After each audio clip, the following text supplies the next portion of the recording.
नमस्कार, मैं Baljeet Dhaka pinnacle publication से आप सभी का स्वागत करता हूं। जैसे आपकी स्क्रीन पे आप देख पा रहे होंगे कि पिनेकल ने लॉन्च कर ली है करंट अफेयर से रिलेटेड पिछले 1 साल से ज़्यादा का करंट अफेयर्स है, इन किताबों में रखा गया है। हिंदी मीडियम की किताब है आपके सामने और इंग्लिश मीडियम की किताब है।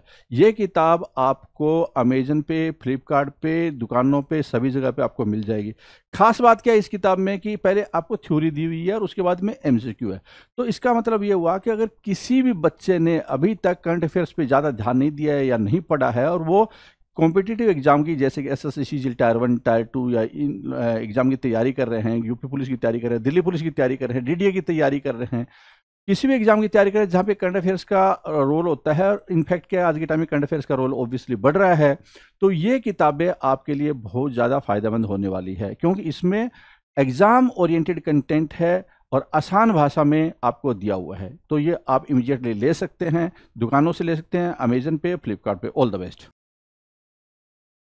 Let's look at the first question of the day. क्या है आज का पहला क्वेश्चन? सो आज का जो पहला क्वेश्चन है वो है which articles of the constitution of India is related to? Yes, controller and auditor general of India. मैंने आपको पॉलिटी के थ्योरी क्लासेस में ये चैप्टर बहुत अच्छे ढंग से पढ़ाया है और मुझे पूरी उम्मीद है आप लोगों में से जो भी मेरे थ्योरी वीडियो कोर्स का स्टूडेंट है वो इसका आंसर बहुत जल्दी खट से बताएगा। बहुत जल्दी आप आंसर बताइए, क्या है इसका राइट आंसर?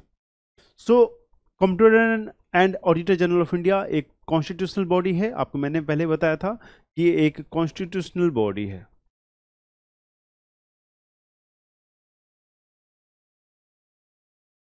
कॉन्स्टिट्यूशनल बॉडी है और कॉन्स्टिट्यूशनल बॉडी वो बॉडीज होते हैं जिसके बारे में कॉन्स्टिट्यूशन में प्रोविजंस होते हैं या आर्टिकल होते हैं। संविधान किसी बॉडी के ऊपर अगर आर्टिकल एलोकेट करता है, एक आर्टिकल में उसके बारे में चीज़ों को एक्सप्लेन करता है, वर्णन करता है, तो उसे हम कहते हैं कॉन्स्टिट्यूशनल बॉडी। ठीक है। So the right answer of this question, मतलब किस आर्टिकल में सीएजी के बारे में डिटेलिंग दी गई है, तो वो आर्टिकल आपका है वो आर्टिकल 148। आर्टिकल 148 मैंने आपको पहले भी पढ़ाया था।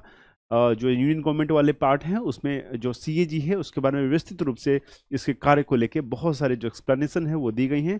और कैग का काम क्या है? वो स्टेट और सेंट्रल गवर्नमेंट के जितने भी डिपार्टमेंट्स है या पीएसयूज वगैरह हैं उसके ऑडिट करता है और ऑडिट करके जो रिपोर्ट है वो प्रेसिडेंट के पास सबमिट करता है। तो इसकी जो अपॉइंटमेंट है वो प्रेसिडेंट ही करता है और ये जो रिपोर्ट्स वगैरह है ये प्रेसिडेंट को सबमिट करता है और president on the behalf of CAG वो जितने भी रिपोर्ट होते हैं उसको पार्लियामेंट में टेबल करता है। ठीक है। सो क्लियर है किस आर्टिकल में कैग के बारे में प्रोविजन है? तो वो है आर्टिकल 148। आर्टिकल 148। तो let's look at the next question. अगला क्वेश्चन देखते हैं। So, as on September 2021, which of the following is not a national political party? ये भी क्वेश्चन हमने डिस्कस किया है। पॉलिटिकल पार्टी वाले चैप्टर्स अगर आपको याद होंगे हमारे थियरी कोर्स के, उसमें हमने डिस्कस किया है कि कौन से वो क्राइटेरिया है जो किसी पार्टी को नेशनल पार्टी बनाता है and the rest of the criteria which makes a party a state party और अ रिकग्नाइज पॉलिटिकल पार्टी। रिकग्निशन जो है वो स्टेट इलेक्शन कमीशन की तरफ से मिलता है, लेकिन जो प्रोसेस है उसके बारे में आपको जानकारी होनी चाहिए। तो ठीक, अगर आपने वो वीडियो नहीं देखा है तो प्लीज़ जाइए और आज जरूर वीडियो देखिएगा कि नेशनल पार्टी और स्टेट पार्टी के क्राइटेरियाज क्या क्या हैं। ठीक है, मैंने उसमें बहुत अच्छे से एक्सप्लेन किया है। So not a political party, सितंबर 2021 की अगर बात कहें कि उस समय तक, तो वो जो पार्टी है आपका, देखिए आईएनसी है, सीपीआई भी है और बीएसपी भी है, एक नेशनल पार्टी। तो राइट आंसर हो जाएगा national Lokdal. Indian national Lokdal जो है ये इसका राइट आंसर हो जाएगा। और ये जो पार्टी है it is not a national party, it is not a national party. Please remember, कृपया याद रखिएगा, क्योंकि प्रश्न जो है वो रिपीट होते हैं टीसीएस में। कहाँ से लाएंगे प्रश्न?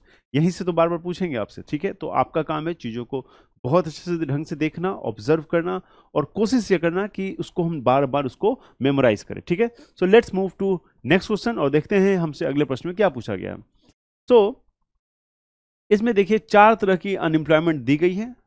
ठीक है, 4 तरह की बेरोजगारी का जो परिभाषा है ये दिया गया है। इनफैक्ट आपको वो दिया गया है और आपका जो परिभाषा है वो आपको आनी चाहिए, तभी इसका आंसर जो है आप बता पाओगे।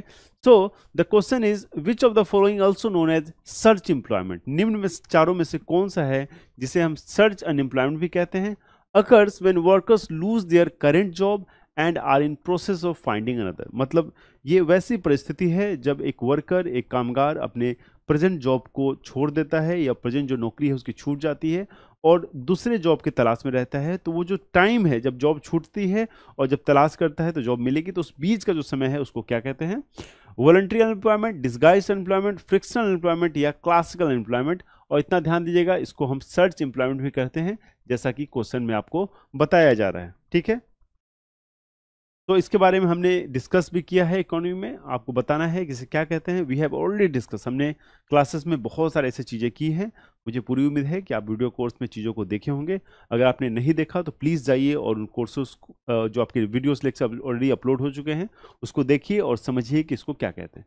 सो जब आपकी जो कोई जॉब छूटती है और आप दूसरे जॉब की तलाश में रहते हैं, इन बीच का जो समय होता है उसको हम लोग सर्च एम्प्लॉयमेंट कहते हैं। सर्च अनएम्प्लॉयमेंट आपने देखा, लेकिन इसके साथ साथ इसको हम लोग फ्रिक्शन अनएम्प्लॉयमेंट भी कहते हैं, मतलब प्रतिरोधात्मक बेरोजगारी। प्रतिरोधात्मक बेरोजगारी मतलब फ्रिक्शनल अनएम्प्लॉयमेंट। ठीक है, सो याद रहेगा इस क्लास के पास, प्लीज को याद रहिएगा। ये क्वेश्चन मैं देखा हूं कि 3-4 बार आपसे प्रश्न पूछा है, खास करके ये जो फ्रिक्शन अनएम्प्लॉयमेंट वाला है ये प्रश्न मैंने देखा है। ठीक है, क्लियर है? ओके,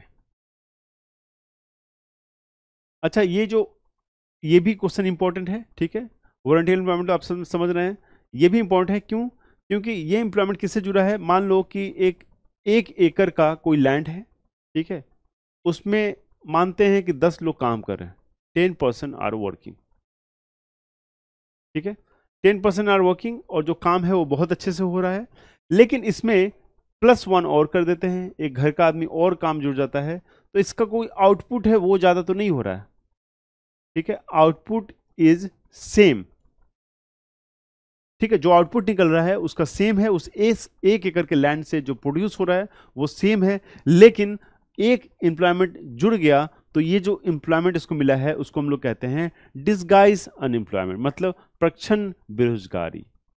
ठीक है, ये भी एक तरह की बेरोजगारी है, आउटपुट सेम है, और लेकिन जो वर्क जो मैन लेबर है वो बढ़ा, लेकिन फिर भी आउटपुट सेम है। सो इसको कहते हैं हम लोग डिस्गाइज एम्प्लॉयमेंट, मतलब चीज़ों को इन्वॉल्व करना, आपकी जरूरत नहीं है फिर भी आपने क्या किया, आपने एक वर्कर को इंक्लूड कर लिया। ठीक है, so let's move to next question, अपने अगले प्रश्न। Which of the following is not an application software? इनमें से कौन सा एक एप्लीकेशन सॉफ्टवेयर नहीं है, आपको बताना है। तो entertainment software, educational software, programming language transistor software या पर्सनल असिस्टेंट सॉफ्टवेयर, इनमें से कौन सा है जो है वो क्या है, एप्लीकेशन सॉफ्टवेयर नहीं है? Yes, question number 4 application software नहीं है, ये सवाल आपसे पूछा जा रहा है। क्या हो जाएगा इसका राइट आंसर? सो इसका राइट आंसर हो जाएगा आपका प्रोग्रामिंग लैंग्वेज ट्रांजिस्टर सॉफ्टवेयर। ये जो सॉफ्टवेयर है it is not a application software, it's not a app. Clear है, कोई दिक्कत नहीं, समझ में आ रही चीजें? Okay, let's move to next question. अगले प्रश्न की तरफ चलते हैं और देखते हैं यहाँ हमसे क्या पूछा जा रहा है। ठीक है, बहुत ध्यान से चीज़ों को देखेंगे, बहुत सारी चीज़ों को हम लोग डिकोड कर रहे हैं। मेरे वीडियो लेक्चर्स हो या कुछ भी हो, मेरा केवल एक पर्पस होता है कि आपके लिए मैं क्वेश्चंस को डिकोड करूं, और डिकोड करूं मैं उसमें सबसे इंपॉर्टेंट चीज़ है मैं ये बताऊं आपको कि पैटर्न क्या है, क्योंकि मैं जानता हूं कि कल को आप मेरे लेक्चर्स देखो या ना देखो आपको, लेकिन पैटर्न अगर पता चल गया तो आपके लिए एग्जाम क्लियर करना बहुत आसान हो जाएगा। इसलिए मेरा जो बहुत एम्फेसिस होता है वो होता है पैटर्न को डिकोड करने में। ठीक है, तो आइए नेक्स्ट क्वेश्चन को देखते हैं। Which among the following lakes is known as the only floating island lakes? क्या कहते हैं इसको? तैरते द्वीपों की झील। ओके, वेरी गुड, तैरते द्वीपों की झील बहुत इंपॉर्टेंट क्वेश्चन है। लोकटक, पुलिकेट, चिलिका और कोलेरू। यस, बताइए किसको कहते हैं तैरते द्वीपों की झील?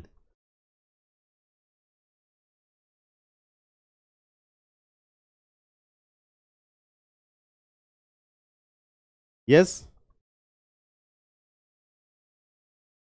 इसको कहते हैं तैरते द्वीपों की झील। तो ये जो है ये बहुत ही पॉपुलर क्वेश्चन है, और इस क्वेश्चन को मैंने कई बार आपके ही एग्जाम में इसको नोटिस किया है, ये क्वेश्चन पूछा गया है। तो ये जो झील है उसको कहते हैं हम लोग लोकटक लेक। ठीक है, लोकटक लेक ये नॉर्थ ईस्ट में झील है मणिपुर में, और इसको हम लोग तैरते द्वीपों की झील कहते हैं। आप इसको देखेंगे यूट्यूब पे तो आपको पता चलेगा, ये जो ऐसे ऐसे ऐसे कुछ ग्रास टाइप की चीज़ हैं ये आपको बने हुए मिलेंगे इस झील में। ठीक है, ये जो द्वीप टाइप की चीज़ हैं ये आपको मिलेंगे झील में। ठीक है, इस तरह का कुछ जो है वो आकार होता है इनका। ठीक है, तो इन्हें आइलैंड कहते हैं, इन्हें आइलैंड्स कहते हैं, और ये जो पूरा है एक तरह का ये झील होता है और इसीलिए इसको कहते हैं तैरते द्वीपों की झील। ठीक है, क्लियर है? ओके, सो यहाँ पे पुलिकट और ये जो कोलेरू है ये कहाँ है? ये है आंध्र प्रदेश में, ये है आंध्र प्रदेश में, और जो चिलिका है ये है आपका उड़ीसा में। ठीक है, ये है आपका उड़ीसा में। क्लियर है? ये जो पुलिकट लेक है ये थोड़ा सा चेन्नई के भी कुछ पार्ट को टच करता है। ठीक है, हल्का सा, थोड़ा सा, लेकिन जनरली ये आंध्र प्रदेश और कोलेरू जो है ये आंध्र प्रदेश में ही है दोनों, और चिल्का आपका उड़ीसा में। तो let's move to next question. अपने अगले प्रश्न की तरफ चलते हैं और देखते हैं यहाँ हमसे क्या पूछा जा रहा है। Okay, so in India what is the mean annual average temperature in सब ट्रॉपिकल वेजिटेशन जोन? सब ट्रॉपिकल वेजिटेशन जोन, भारत में उपोष्ण वनस्पति क्षेत्र में औसत वार्षिक जो तापमान है वो कितना होता है, आपको बताना है। क्या कह रहा है कि भारत में उपोष्ण वनस्पति क्षेत्र में जो औसत वार्षिक तापमान है वो कितना है। ठीक है, तो 24 डिग्री से अधिक, 7 से 17 डिग्री, 7 से कम, या 17 से 24 डिग्री सेल्सियस। यस, सो क्या हो जाएगा राइट आंसर? क्या होता है एवरेज टेम्परेचर? तो इसका जो राइट आंसर हो जाएगा वो हो जाएगा 17 से 24 डिग्री जी। ठीक है, 17 से 24 degree. Let's move to next question. अपने अगले प्रश्न की तरफ चलते हैं।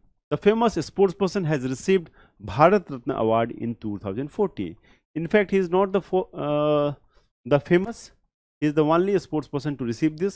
So Ravi Shastri, Yogeshwar Dutt, MS Dhoni, and Sachin Tendulkar. So which among the following has received this award? Bharat Ratna, the highest civilian award. ठीक है, भारत का जो सबसे बड़ा सिविलियन अवार्ड है वो भारत रत्न है। उसके बाद जो है वो पद्म विभूषण है, फिर पद्म भूषण है, उसके बाद पद्मश्री है। तो ये चार जो अवार्ड है ये सिविलियन अवार्ड है। ये चारों को क्रमवश हम ऐसे ही देखते हैं। ठीक है, तो सबसे पहले अगर आप देखेंगे कि बहुत सारे लोग हैं जिनको ये चारों अवार्ड मिले हैं, तो उनका जो स्टार्टिंग है वो पद्मश्री से हुआ, पद्म भूषण से हुआ, पद्म विभूषण मिलता है, उसके बाद जाके भारत रत्न मिलता है। भारत रत्न सभी को नहीं मिल पाता है, तो इसका जो आंसर है वो है Sachin Tendulkar. Sachin Tendulkar is the right answer. Okay okay, तो आइए एक नेक्स्ट क्वेश्चन को देखते हैं, और ये it is related to ranking. So what is India's rank in reducing overall inequality according to the Commitment Reducing Index 2022 CRII? कह रहा है कि असमानता को दूर करने के मामले में, ठीक है, मतलब इसके एफर्ट के मामले में, असमानता को दूर करने के मामले में प्रतिबद्धता सूचकांक जो है क्या है ये CRII 2022। ठीक है, commitment to reducing inequality index CRII 2022 के अनुसार समग्र असमानता को कम करने में भारत का रैंक जो है वो क्या है? भारत का जो रैंक है वो क्या है आपको बताना है। सो 118, 123, 129 या 132, क्या हो जाएगा इसका राइट आंसर? भारत को जो रैंक है इनइक्वालिटी को कम करने में, मतलब इंडिया का जो एफर्ट है, जो मेहनत इंडिया कर रहा है इनइक्वालिटी को कम करने में, उसमें ये इसकी जो रैंकिंग है वो आपसे पूछा जा रहा है। तो क्या हो जाएगा इसका आंसर? इसका जो आंसर हो जाएगा वो हो जाएगा 123। 123 is the rank of India in the process to put effort to reduce the overall inequality। ठीक है, to reduce the overall inequality। इसमें जो एफर्ट है उसमें रैंकिंग होती है कि कौन सा देश कितना कोशिश कर रहा है, उसके एफर्ट के अनुसार इसकी रैंकिंग होती है, और इंडिया की रैंकिंग जो है वो क्या है 123। नॉट सो गुड, बहुत पुअर रैंक है। What is the atomic mass of sodium? ठीक है, सोडियम का जो एटॉमिक मास है, सोडियम का जो परमाणु द्रव्यमान है कितना है ये आपको बताना है। सोडियम का जो परमाणु द्रव्यमान है आपने पढ़ा होगा अपने साइंस के बुक में, साइंस के क्लासेस में भी आपको ये सब चीजें कराई गई हैं। I hope you remember the exact fact, किसको क्या कहते हैं बताइए। What is the atomic mass of sodium? Yes, it is very simple, you know 23 जो है इसका क्या है द्रव्यमान होता है सोडियम का। Okay, next question. Which union territories of India lies in the Bay of Bengal? Okay, very good, मैंने आपको पहले ही बताया है। अगर इंडिया का नीचे वाला पार्ट देखें, ठीक है, तो इधर पे क्या है अरेबियन सी है, और इधर पे है बे ऑफ बंगाल। ठीक है, इधर है बे ऑफ बंगाल, अब आपको बताना है कि इन चारों में से कौन सा है जो इधर लाइज करता है, ठीक है, तो इस एरिया में वो इस एरिया में लाइज करता है, ठीक है। तो एक आइलैंड है, आपको पता है यूनियन टेरिटरीज है, ठीक है, आइलैंड का वो इस तरफ है, तो ऑन द ईस्टर्न साइड मतलब बे ऑफ बंगाल की तरफ है, तो आपको बताना है इनमें से क्या आंसर हो जाएगा। दादरा नगर हवेली, दमन and Diu, Chandigarh, Lakshadweep island. Yes, Lakshadweep island जो है वो यहाँ है, ठीक है।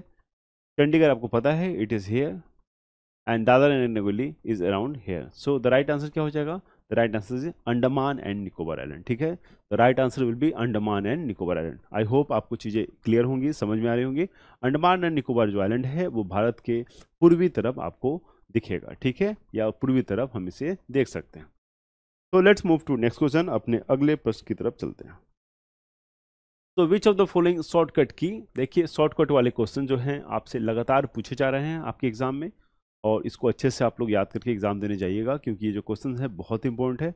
आई होप आप चीज़ों को समझ रहे होंगे। एक क्वेश्चन भी आपका गलती होता है तो आपका जो नेम है वो जो PDF है वहाँ से बाहर हो सकता है। इस फैक्टर को हमेशा कंसिडर कीजिएगा, तभी जाके आप अच्छे से पढ़ाई कर पाएंगे। Yes, so let's concentrate on the board.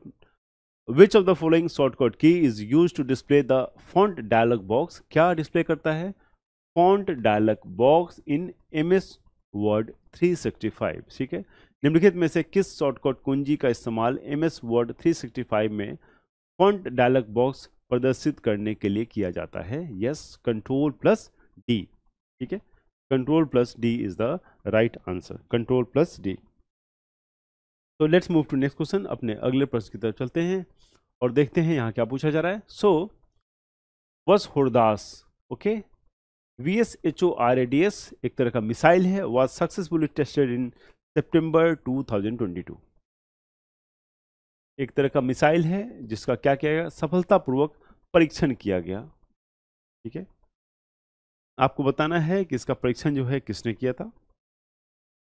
तो देखिए, अगर ये क्वेश्चन में बोल रहा है कि एक तरह का मिसाइल है ये, ठीक है, अगर क्वेश्चन में बोल रहा है कि एक तरह का मिसाइल है, तो इसका जो आंसर है कहीं ना कहीं हम लोग अच्छे ढंग से उसको आइडेंटिफाई कर सकते हैं। मिसाइल का परीक्षण करना इतना आसान काम नहीं होता है, तो उसके लिए एक्सपर्टीज लगती है। तो ऑब्वियस सी बात है, कोई भी ऐसी बॉडी जो वहाँ पे एक्सपर्ट्स बहुत ज़्यादा होंगे वही इस मिसाइल का परीक्षण कर पाएंगे, वही इस पर रिसर्च कर पाएंगे। सो देखते हैं, एक एक करके एलिमिनेट करते हैं, नीचे से करते हैं। फॉरेस्ट सर्विस ऑफ इंडिया, देखिए फॉरेस्ट सर्वे ऑफ इंडिया जो है ये मिसाइल का परीक्षण करेगा, ये तो एकदम आउट ऑफ बॉक्स स्टेटमेंट है, तो इसको तो हम लोग काट देते हैं। दूसरा है Hindustan aeronautic limited, yes HAL कर सकता है। अर्थ सिस्टम साइंस ऑर्गेनाइजेशन, बिल्कुल ये भी नहीं करेगा, ये एक जियोलॉजी का ऑर्गेनाइजेशन है, ये साइंस रिलेटेड नहीं है। तो उसके बाद क्या है, DRDO, तो DRDO है is the most promising option here and this is the correct answer, क्योंकि DRDO का यही काम है, defence research and development organisation, DRDO का यही काम है। DRDO हो गया, इसरो हो गया, इन लोगों का क्या काम है, यही रिसर्च से रिलेटेड इनका काम है, ठीक है, ओके। तो Humayun Tom situated in Delhi is built by, जो दिल्ली में स्थित हुमायूं का मकबरा है वो किसके द्वारा बनाया गया था? दिल्ली स्थित जो हुमायूं का मकबरा है वो किसके द्वारा बनाया गया था, ये आपको बताना है। गुलबदन बेगम, बीगा बेगम, हमीदा बेगम या महाम बेगम? यस, क्या हो जाएगा इसका right answer? Yes, what would be the correct answer of this question?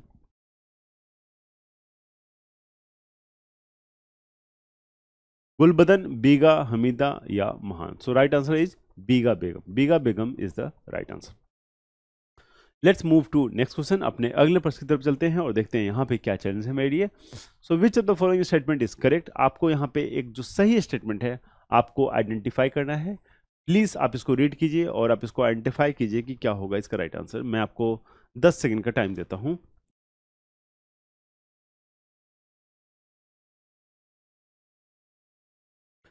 Yes, 10 second का टाइम देता हूँ, जल्दी से बताइए क्या होगा इसका राइट आंसर।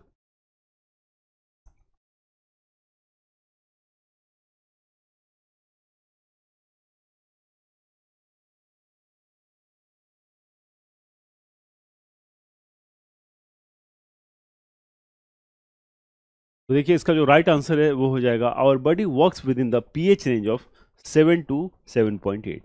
ये जो pH रेंज है इस रेंज में ही हमारी बॉडी जो है वो कार्य करती है, 7 to 7.08, ठीक है। तो इसको प्लीज आप लोग ध्यान रखिएगा, this is a important fact. Okay, so where was the Commonwealth Games held in year 2022? 2022 का जो कॉमनवेल्थ गेम हुआ वो कहाँ हुआ आपको बताना है। गोल्ड कोस्ट, न्यू दिल्ली, ब्रिमिंघम या ग्लासगो? यस, कहाँ हुआ है बताइए कॉमनवेल्थ गेम्स 2022 का राष्ट्रमंडल खेल। ये क्वेश्चन मैंने ऑलरेडी आपको कराया हुआ है किसी बुक में। प्लीज फटाफट बताइए इसका आंसर क्या होगा। ये क्वेश्चन हमने ऑलरेडी किया हुआ है और ये कहाँ हुआ था? ये हुआ था इंग्लैंड में, ठीक है। ये हुआ था आपका इंग्लैंड में, ठीक है। So right answer is Birmingham, ठीक है, ब्रिमिंघम इंग्लैंड। क्लियर है? So let's move to next question, अपने अगले प्रश्न की तरफ चलते हैं। Who among the following has been chosen as the male goalkeeper of the year by International Hockey Federation? किसको द्वारा? अंतर्राष्ट्रीय हॉकी महासंघ के द्वारा पुरुष में गोलकीपर ऑफ द ईयर 2021-22 किसको चुना गया? पीआर श्रीजेश, मुमताज खान, पिरमिन ब्लॉक या आर्थुर थिफरी? यस, बताइए इनमें से किसको जो है बेस्ट गोलकीपर चुना गया है? अंतर्राष्ट्रीय हॉकी महासंघ के द्वारा बेस्ट गोलकीपर जो है इनको चुना गया है। तो इनका जो नाम है वो है पीआर श्रीजेश, ठीक है। PR Sreejesh is the right answer. Clear? Let's move to next question, अपने अगले प्रश्न की तरफ चलते हैं और देखते हैं कि यहाँ पे आपसे क्या पूछा जा रहा है। Okay, so the shehnai is a read instrument, ठीक है। ये क्या है?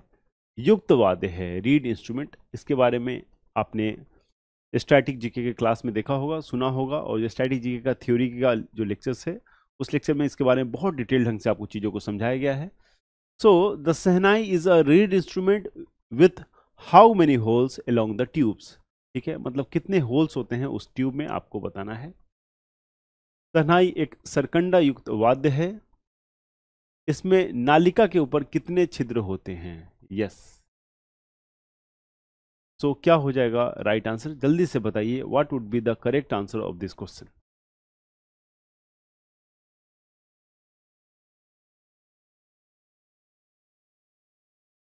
Yes, the right answer is 7, ठीक है। 7 जो हैं छिद्र जो होते हैं वो नालिका के ऊपर होते हैं।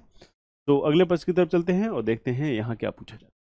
The Indian National Congress was established when which of the following number of delegates from all over the country met at Bombay in December 1885? देखिए, भारतीय राष्ट्रीय कांग्रेस की स्थापना हुई थी और जब इसकी स्थापना हुई थी तो बहुत सारे डेलीगेट्स जो हैं बॉम्बे में मिले थे और वहां मिलने के बाद इन्होंने इंडियन नेशनल कांग्रेस का फॉर्मेशन किया था, ठीक है। आईएनसी के जो फाउंडर हैं उनको बेसिकली हम लोग एओ ह्यूम के नाम से जानते हैं क्योंकि उन्हीं का ब्रेन चाइल्ड था ये। अब आपको बताना है कि वो डेलीगेट्स के नंबर कितने थे, 34, 72, 108 या 156। भारतीय नेशनल कांग्रेस का जो फॉर्मेशन है बेसिकली वो सेफ्टी वॉल की तरह हुआ था। एक सेफ्टी वॉल की थ्योरी है। सेफ्टी वॉल क्या होता है? सेफ्टी वॉल क्या होता है कि आपकी गाड़ी में जब एयर भरता है तो उसमें लगाया जाता है और वो आपको एक्सीडेंट से बचाता है। ये आप देखेंगे सेफ्टी वॉल वगैरह है आपके कुकर में भी इस्तेमाल होता है जो आपके एक्सीडेंट से बचाता है। तो कहीं ना कहीं भारत में जो आक्रोश उभर रहा था उससे ब्रिटिश गवर्नमेंट बहुत परेशान थी और उसने कहा कि इस आक्रोश को चैनलाइज करके एक ऐसा ऑर्गेनाइजेशन बनवा देते हैं जहां पे लोग अपनी जो अंदर का भड़ास है वो निकाल पाएंगे और हमारा जो रूल है ब्रिटिश गवर्नमेंट का इंडिया में वो काफ़ी स्मूथली और अच्छे से चलेगा। इसी पर्पस के थ्रू उन्होंने क्या किया, एओ ह्यूम ने उन्होंने इंडियन नेशनल कांग्रेस का फॉर्मेशन करवा दिया। और लेकिन ये आगे चल के उनके लिए काफ़ी खतरनाक साबित हुआ और आईएनसी के बहुत सारे मेंबर हैं या इसके द्वारा भी आप देखेंगे कि बहुत सारे लोग इंस्पायर होकर चीज़ों को जल्दी से सॉल्व करने का प्रयास कर रहे थे और अल्टीमेटली आप देखेंगे कि 1947 में हमें आज़ादी भी मिल गई, ठीक है। सो इसके समय जो डेलीगेट्स थे जब इंडियन नेशनल कांग्रेस फॉर्म हुआ था तो वो था आपका 72, ठीक है। वो जो डेलीगेट्स था वो है 72। क्लियर है? Okay, so which of the following is the change in total utility? Change in total utility due to the consumption of one additional unit of a commodity, ठीक है। क्या कह रहा है कि जो टोटल कंजम्पशन है, ठीक है, अगर one additional unit of consumption होता है तो उसका टोटल कमोडिटी में क्या अंतर होता है, ठीक है। टोटल जो यूटिलिटी होता है उसमें जो अंतर होता है वो क्यों, वन अगर एडिशनल आप कंज्यूम करते हैं कोई चीज़ तो जो टोटल यूटिलिटी है उसमें बेसिकली परिवर्तन आएगा, ठीक है। क्योंकि जो टोटल यूटिलिटी है उसमें इसको हम क्या करेंगे, एडिशनल या सब्सट्रैक्ट करेंगे, तो ये जो है किस लिए होता है, इसको क्या कहते हैं? बहुत आसान क्वेश्चन है, जल्दी से बताइए।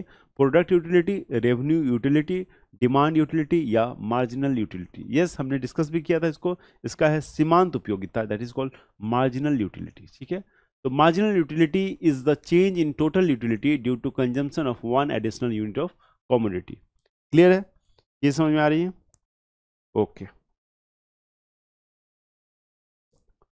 So which among the following pairs of animal phylum of animal kingdom they belong is incorrect?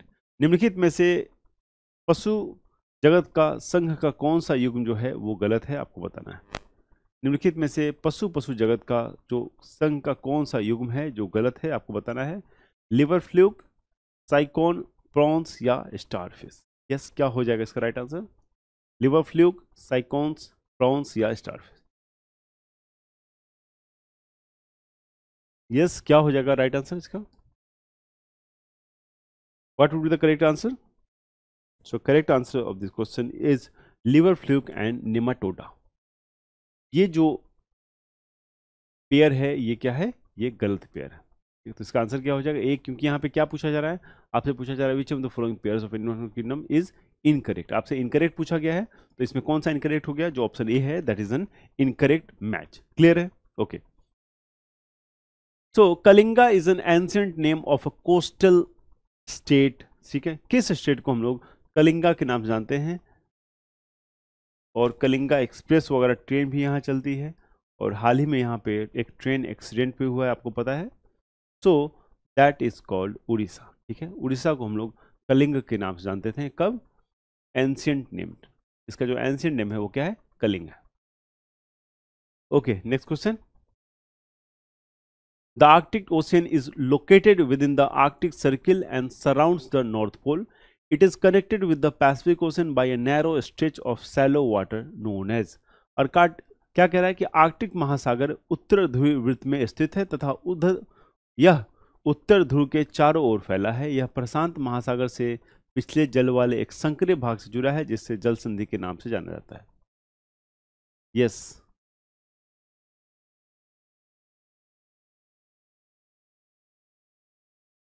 क्या हो जाएगा राइट आंसर? जल्दी बताइए।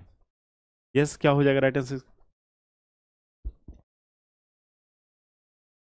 ध्यान से दीजिएगा। कह रहा है कि surround the North Pole and narrow stage and shallow water और नोन एज। ठीक है, इसको क्या कहते हैं आपको बताना है। तो इट इज कॉल्ड बेरिंग। ठीक है, it's called Bering Strait. Clear है? It's called Bering. Let's move to next question.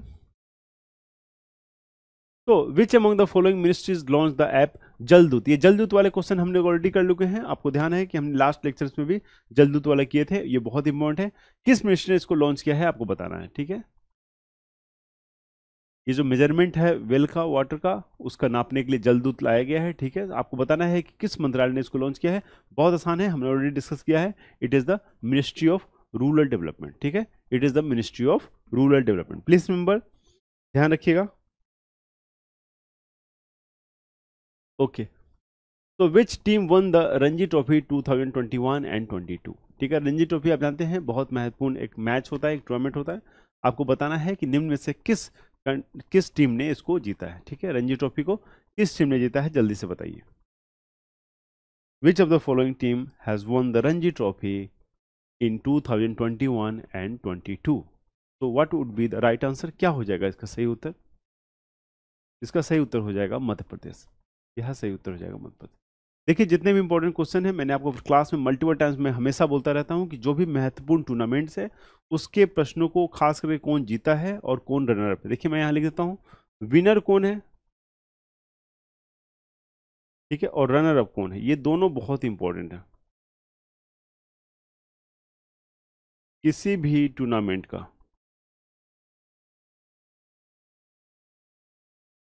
Plus आपके जो वैसे गेम होते हैं जैसे कि ग्रैंड स्लैम होते हैं,